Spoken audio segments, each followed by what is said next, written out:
Systems develop हुए culture के साथ साथ। इंडिया में अलग कल्चर चल रहा था, अमेरिका में अलग, फ्रांस में अलग, ब्रिटेन में अलग। तो क्या होता था कि सब जगह के साइंटिस्ट बैठ के अपने अपने मेजरमेंट किया करते थे और उन्होंने सब ने अपने अपने नाप बना लिए थे। इंडिया में हम लोग चीज़ें नापते थे, घर की चीज़ें हाथ की लंबाई से, 1 हाथ, 2 हाथ, 3 हाथ। अभी भी धोती लेने जाते हैं तो 6 हाथ की धोती मांगते हैं। ये मेजरमेंट सबके अलग अलग बनते थे। इंडिया में अभी जो ज़मीनें नापी जाती हैं उसके लिए हमारे पास बहुत अलग अलग तरह के मेजरमेंट हैं। पंजाब में चले जाएंगे, यूपी में जाएंगे, बांग्लादेश में जाएंगे, मध्य प्रदेश में जाएंगे, कहीं एकड़ बोलते हैं, कहीं मरले बोलते हैं, कहीं बीघा बोलते हैं और वो सब एक दूसरे को पहचानते भी नहीं।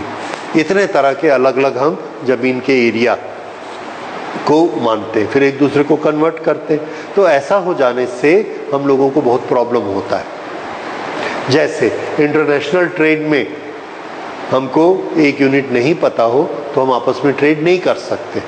जैसे हमारे यहाँ पेट्रोल का रेट है 60 रुपीज़ पर लीटर और अमेरिका में इसका रेट है सपोज $6 पर गैलन। अब दोनों में से कौन सा महंगा है? हम उससे खरीदेंगे तो वो बोलेगा $6 पर गैलन ले जाओ, और अगर हम रशिया से खरीदेंगे तो वो बोलेंगे इतने रूबल का पर पाउंड ले जाओ। अब दोनों में कौन सा सस्ता है हमको क्या मालूम? हमारे यहाँ क्या रेट है? हमारे यहाँ रेट 60 रुपये पर लीटर है। तो तीनों में से कौन महंगा है, कौन सस्ता है? We don't know. ये प्रॉब्लम सब तरह के साइंटिस्ट को होने लगी। उसके बाद एक इंटरनेशनल ट्रेड के बाद एक नई चीज शुरू हुई and that was international aviation. Aeroplane एक कंट्री से दूसरी कंट्री जाने लगे। यहाँ से एरोप्लेन जाता है और उसको वहाँ पर माइक्रोफोन में उसको बोला जाता है कि आप अपनी स्पीड को 300 माइल्स पर आवर रखो। जैसे ही वो आगे बढ़ता है तो अगला स्टेशन फ्रांस आता है।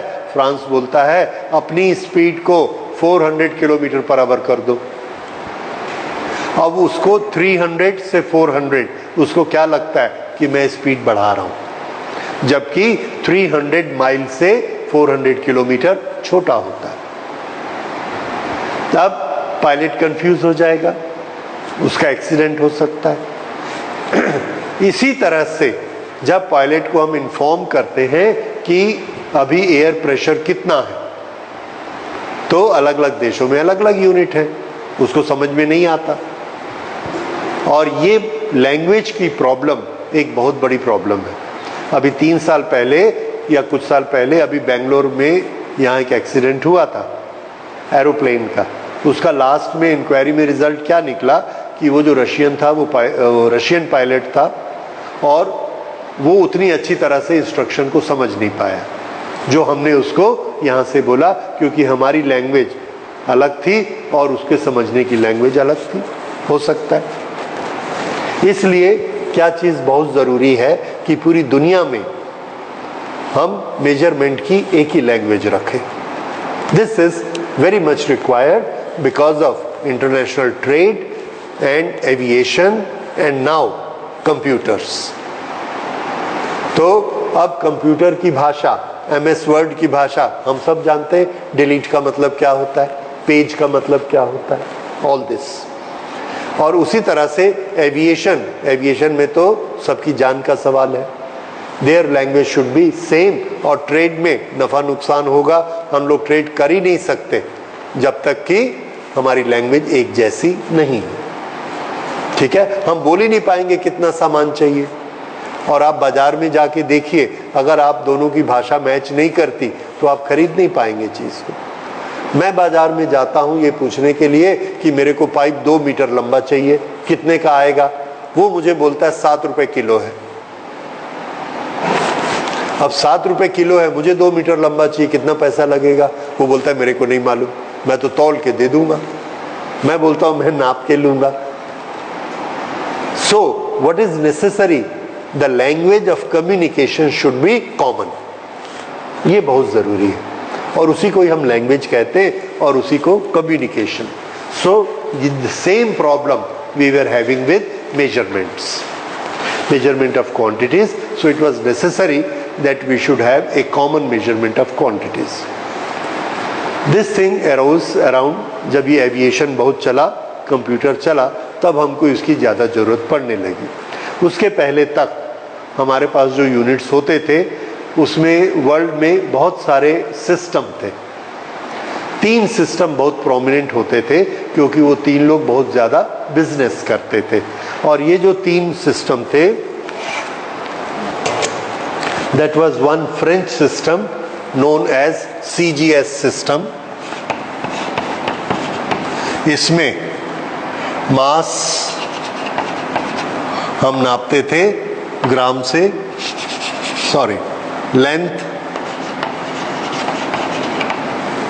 Mass and time. तो इस सिस्टम में हम लेंथ, मास और टाइम इसको लेते थे centimetre, mass gram and time second. ये जो सिस्टम था इसका हमने नाम रखा CGS। दूसरा सिस्टम हमने रखा जो इंग्लैंड में बहुत चलता था, दैट वाज FPS। ये कहाँ चलता था? फ्रांस में। ये कहाँ चला था? इंग्लैंड में। सो दिस इज लेंथ के लिए 1 फुट, मास के लिए पाउंड और टाइम के लिए इसमें भी सेकंड, फुट, पाउंड, सेकंड। ये 2 सिस्टम चलते थे। बाद में जब साइंटिस्ट ने एक्सपेरिमेंट किए, डेफिनेशंस बनाई इन सब के बेसिस पर, तो हमने देखा कि ये जो CGS सिस्टम है ये हमारे लिए बहुत छोटा पड़ता है, but this is very convenient. Why this was convenient? Because this system was metric. What is a metric system?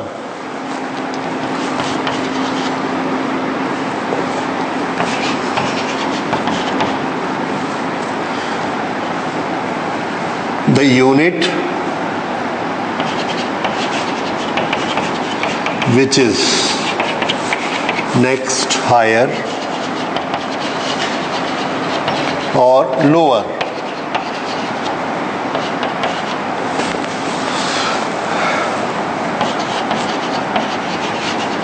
is brought by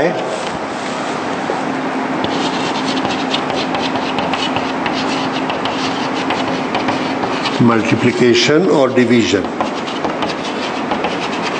by 10। और हमको इसमें कुछ याद नहीं रखना पड़ता था। ये कौन सा सिस्टम था? CGS। FPS की कोई स्पेशलिटी नहीं थी।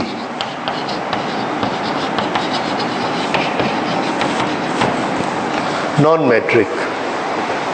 इसमें जो अलग अलग यूनिट थे उसके हमको नाम याद रखने पड़ते थे और साथ में क्वांटिटी याद रखनी पड़ती थी। जैसे मैट्रिक में हमने एक सिस्टम लिया, एक यूनिट ग्राम। ग्राम को 10 से मल्टीप्लाई करो तो आगे आ जाएगा डेकाग्राम। डेका से और बड़ी यूनिट होती है हेक्टाग्राम और हेक्टाग्राम से और बड़ा होता है kilogram.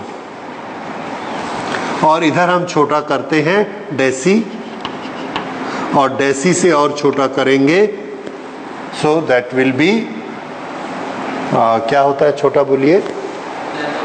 Senti. 100th part is centimetre और इससे छोटा करेंगे मिलीमीटर।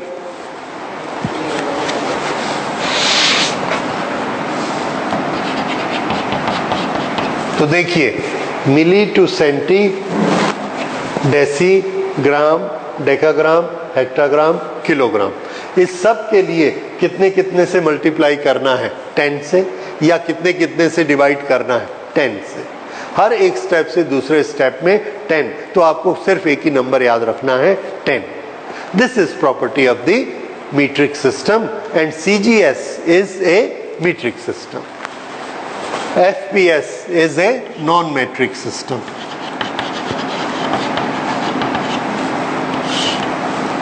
इस नॉन मैट्रिक सिस्टम में हमारे पास बहुत प्रॉब्लम्स थे, क्योंकि हमको नंबर भी साथ में याद रखने पड़ते थे। जैसे पुराने जमाने का हमको याद है,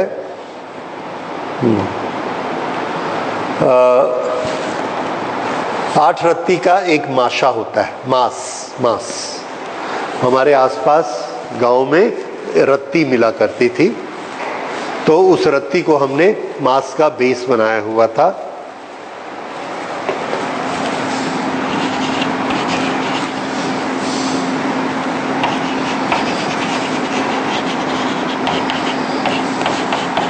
चार माशा का 1 तोला, 5 तोला 1 छटाक और 4 छटाक 1 पाव, 4 पाव 1 सेर और 40 सेर 1 मन।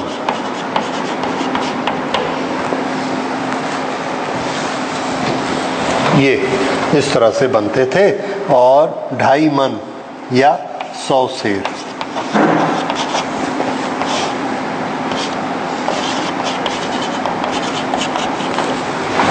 ये किसकी थी? मास।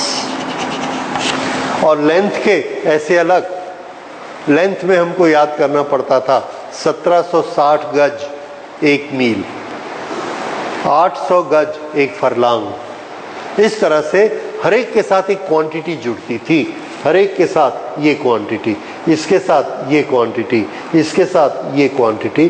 तो हमको न सिर्फ नाम याद करने पड़ते थे, साथ में क्वांटिटी याद करनी पड़ती थी। This was the disadvantage.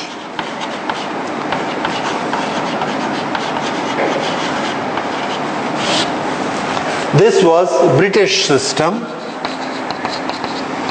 और इंडिया में पहले ब्रिटिशर्स थे, उनके सिस्टम ही हमने अडॉप्ट किए, तो हमने भी यही सिस्टम अडॉप्ट किया फॉर मेनी ईयर्स। पर बाद में जाके हमने देखा इट्स वेरी इनकन्वीनियंट, तो हमने चेंज करके इसको किस में कन्वर्ट कर दिया?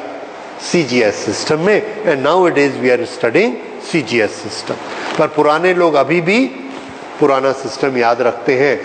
हम अभी भी मेजरमेंट लेंथ का किस में करते हैं? फुट में करते हैं, यार्ड में करते हैं, मेजरमेंट हमारे इंच में चलते हैं, ये सब FPS सिस्टम में। ठीक है, ओके। तो ये 2 सिस्टम हो गए। इसके बाद CGS सिस्टम का एक बड़ा फॉर्मेट था, दैट इज MKS सिस्टम। वो हमने बनाया फॉर मेजरमेंट्स इन साइंस। सो उसमें सेंटीमीटर की जगह हमने लिया मीटर, किलोग्राम एंड सेकेंड। और इस सिस्टम का नाम क्या दिया?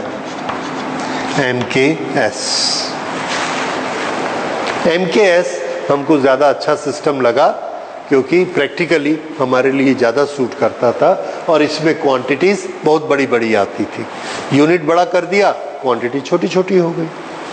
ये MKS सिस्टम बना।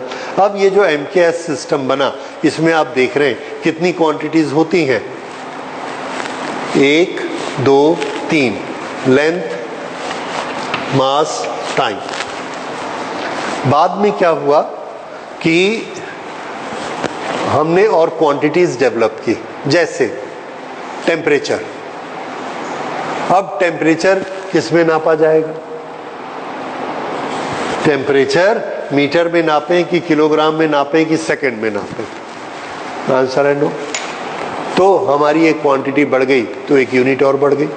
इसी तरह से हमने कहा कि आज सन की चमक ज्यादा है, चमक। अब चमक को किससे नाप सकते हैं? वही सन है, वही मास है, वही लेंथ है। तो चमक एक नई क्वांटिटी है और उसको हम इसमें से किसी में भी नहीं नाप सकते, हमको उसके लिए यूनिट चाहिए। इसी तरह से हमारे पास नई क्वांटिटीज बहुत सी आई, कितनी हमने देखा अभी, 7 + 2 9। तो हमको 9 यूनिट की जरूरत थी और इन सिस्टम्स में कितने यूनिट थे? 3। That was not sufficient. So again all scientists set up from all the countries and they made a committee. वो कमेटी ने फैसला किया कि हम सबके नए यूनिट बनाएंगे। तो वो जो है वेट एंड मेजरमेंट्स के लिए एक कमेटी बनाई गई और उस कमेटी का एक नाम है, वी विल राइट दैट। हाँ, दुनिया के सब देशों के साइंटिस्ट ने मिलके एक कॉन्फ्रेंस बनाई, उसका नाम रखा general conference on weights and measurement. इन सब की मीटिंग पहली बार हुई 1971 में। इस मीटिंग में उन्होंने फैसला किया कि हम एक ऐसा सिस्टम बनाएंगे जो कि जितने हमारे मेंबर्स हैं, all the countries they will follow, और वो उस भाषा को समझेंगे। तो उन्होंने स्टडी किया और उन्होंने ये डिसाइड किया कि हमारे पास 7 + 2 बेसिक क्वांटिटीज़ हैं और हर एक के लिए उन्होंने एक एक यूनिट डिसाइड किया, उसकी डेफिनेशन डिसाइड की, उसके सैंपल बनाए और उसके सैंपल बनाकर रखे और बार बार वो अपनी मीटिंग करते हैं। हर 4 साल 5 साल में जो जो चेंजेस आते हैं उस दौरान उसको वो अडॉप्ट करते जाते हैं। तो 71 में जो पहली मीटिंग हुई थी उसमें सिर्फ 7 फंडामेंटल क्वांटिटीज़ बनी थी बस। उसके बाद जो उनकी 8 साल बाद मीटिंग हुई उसमें ये हुआ कि एंगल को भी एक बेसिक क्वांटिटी माननी चाहिए क्योंकि उसको हम और किसी क्वांटिटी में मेजर नहीं कर पाते। तब फिर उन्होंने, इसलिए उसका नाम पड़ा सप्लीमेंट्री यूनिट, क्योंकि वो बाद में सप्लीमेंट यानी ऐड कर दिए गए। अच्छा, अब इन्होंने जो सिस्टम बनाया उस सिस्टम का नाम, चूंकि ये इंटरनेशनल सिस्टम था इसलिए इसका नाम रखा गया system the international. French language में this was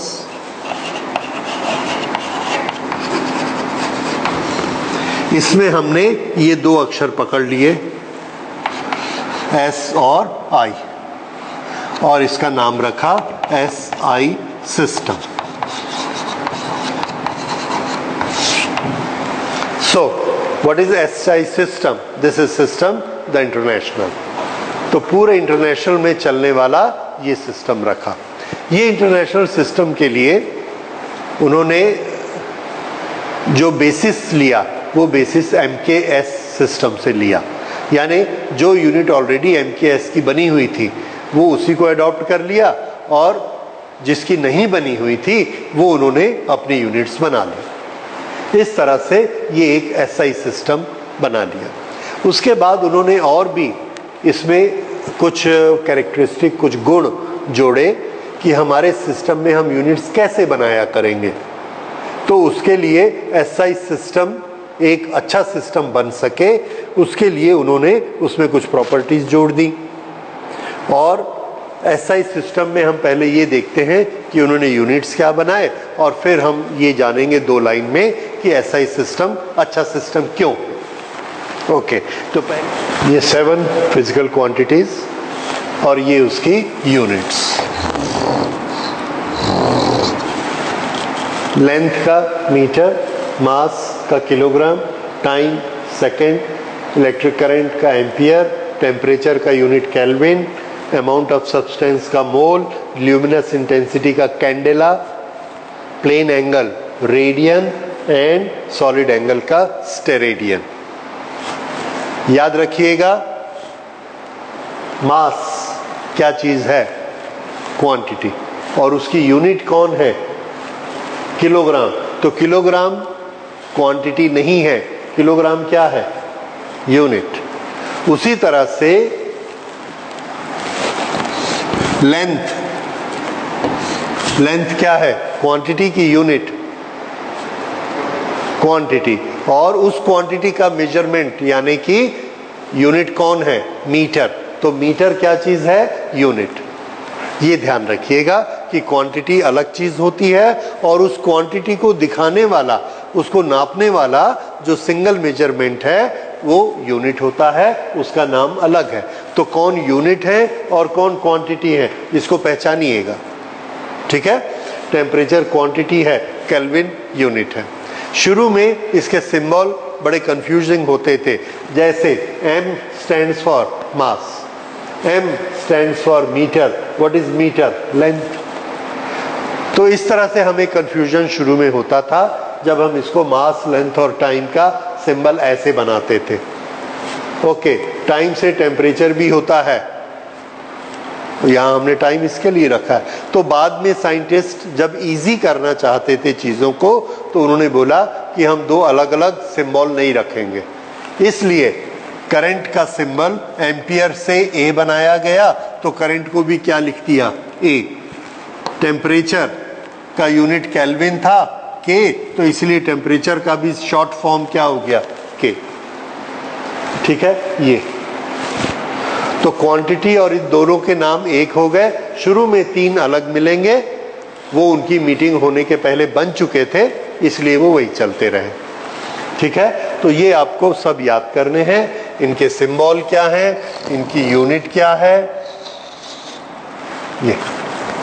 so this is SI system. SI system के कुछ एडवांटेज होते हैं।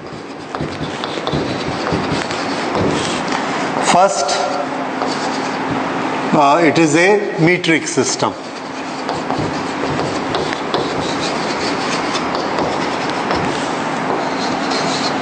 It is a coherent system.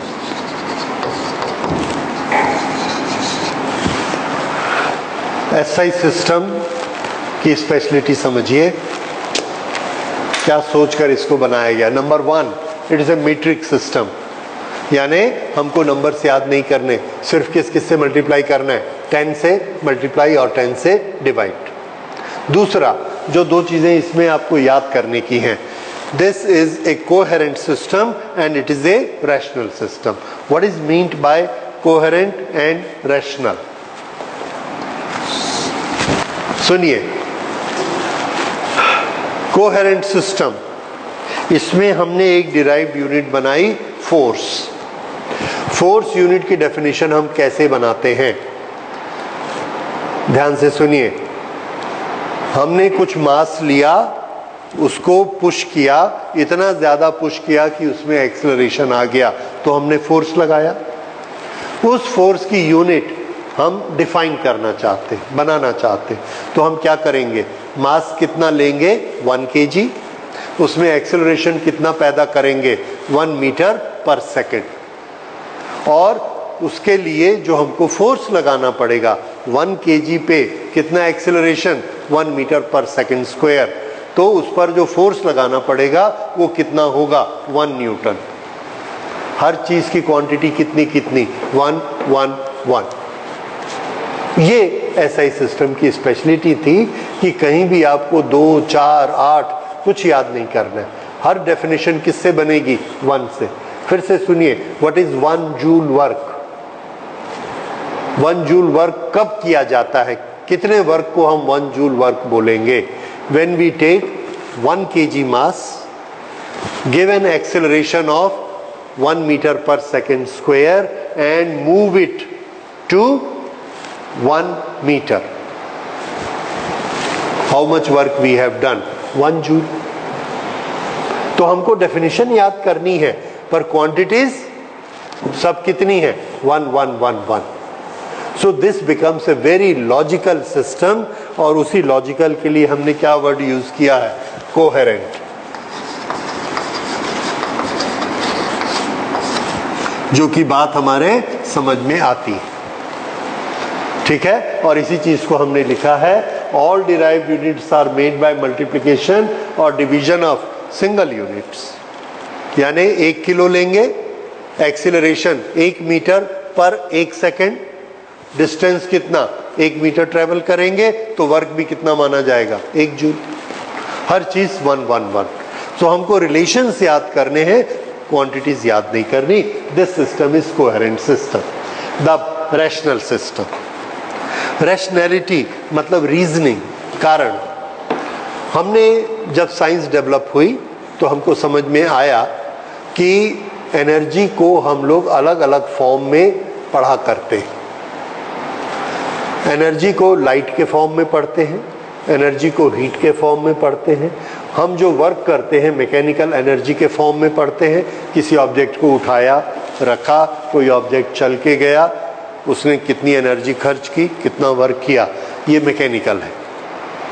Mechanical energy, heat energy, light energy, nuclear energy, there are so many places of energy. और हर जगह scientist ने उस energy के नॉमेनक्लेचर अलग अलग किए हुए थे.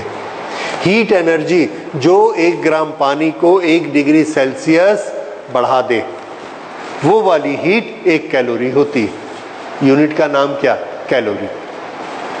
फिर से, अगर हम 1 किलोवाट का हीटर 1 घंटे तक चलाएंगे तो हम कितनी एनर्जी खर्च करेंगे? 1 kilowatt hour. 1 kWh, that is 1 unit of electricity, जिसके अनुसार हम बिल देते. ठीक है. अगर हम 1 किलोग्राम की बॉडी को 1 एक्सेलरेशन से 1 मीटर तक ले जाएंगे, how much work we have done? 1 joule. तो एक चैप्टर में एनर्जी का नाम जूल, एक में किलोवाट आवर और एक में कैलोरी. जबकि तीनों चीज हैं क्या? एनर्जी, खाली उसका फॉर्म बदल रहा है. एक इलेक्ट्रॉन को 1 वोल्ट के पोटेंशियल डिफरेंस से ऐसा निकाला तो उसका वर्क कितना हुआ? 1 इलेक्ट्रॉन 1 वोल्ट. 1 इलेक्ट्रॉन वोल्ट, ये एक और यूनिट. सो 1 electron volt, 1 calorie, 1 joule, 1 kilowatt hour, ये सब साइंटिस्ट अपना अलग अलग बनाते थे और फिर उसका कन्वर्शन एक दूसरे में करते थे. तो इसके लिए फिर एसआई सिस्टम में ये सोचा गया कि एनर्जी का हम एक ही यूनिट रखेंगे, क्योंकि बेसिकली सब एनर्जीज हैं. और इन चारों में से उन्होंने सेलेक्ट किया joule. So joule is our SI system unit for energy. Now एक ऑब्जेक्ट को हमने हीट दी 437 जूल.